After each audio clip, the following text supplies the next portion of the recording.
hubungan kerja adalah karena suatu hal tertentu yang mengakhiri hak dan kewajiban pekerja dan pengusaha. PHK bukan sekedar pemberhentian, tapi sebuah proses hukum.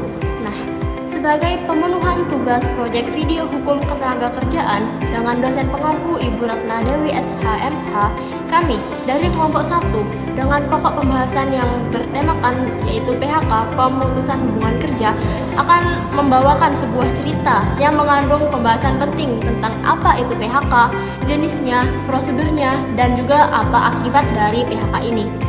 Penasaran? Tonton video sampai selesai. Aku dipanggil HRD. Kok mendadak gini ya?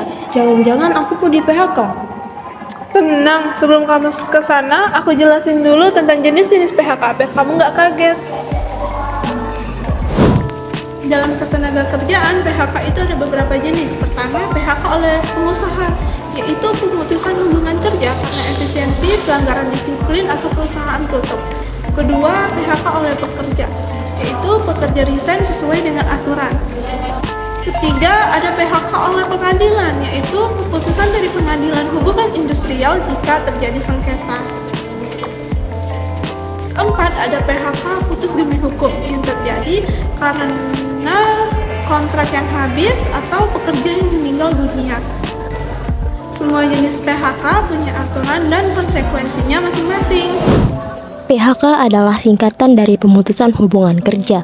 Berdasarkan pasal 1 angka 25 Undang-Undang Nomor 13 Tahun 2003, PHK adalah pengakhiran hubungan kerja karena suatu hal tertentu yang mengakhiri hak dan kewajiban antara pekerja dan pengusaha.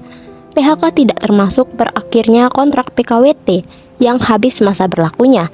Intinya, PHK adalah putusnya hubungan kerja secara hukum. Adin, dengan berat hati, kami harus menyatakan bahwa perusahaan sekarang lagi melakukan efisiensi.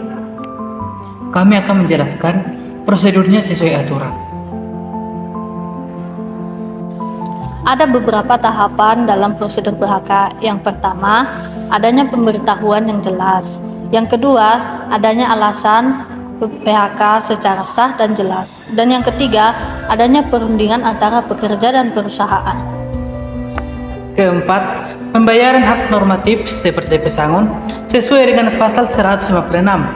Kelima, penyelesaian sengketa melalui mediasi jika tidak ada kesepakatan. Dan keenam, putusan akhir oleh pengadilan atau Mahkamah Agung. PHK tidak hanya soal dokumen. PHK membawa dampak besar bagi kehidupan pekerja. Din, ini bukan akhir dari karir kamu. Kamu masih punya kesempatan lagi kok.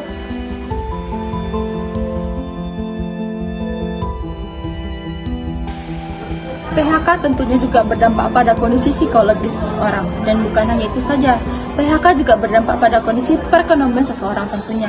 Dengan biaya hidup yang terus naik, tentunya rentan terhadap potensi kemiskinan. Bagi pekerja, PHK merupakan hilangnya pendapatan, resiko menganggur, dan terhambatnya akses jaminan sosial seperti BPJS. PHK sangat berpengaruh pada kehidupan sehari-hari.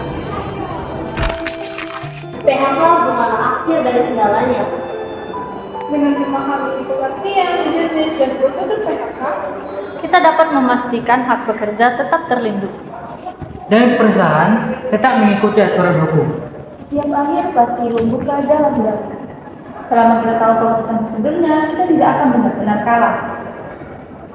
Jadi, cukup sekian hasil video presentasi kami dalam tugas proyek ketenagakerjaan. Kami akhiri. Wassalamualaikum warahmatullahi wabarakatuh.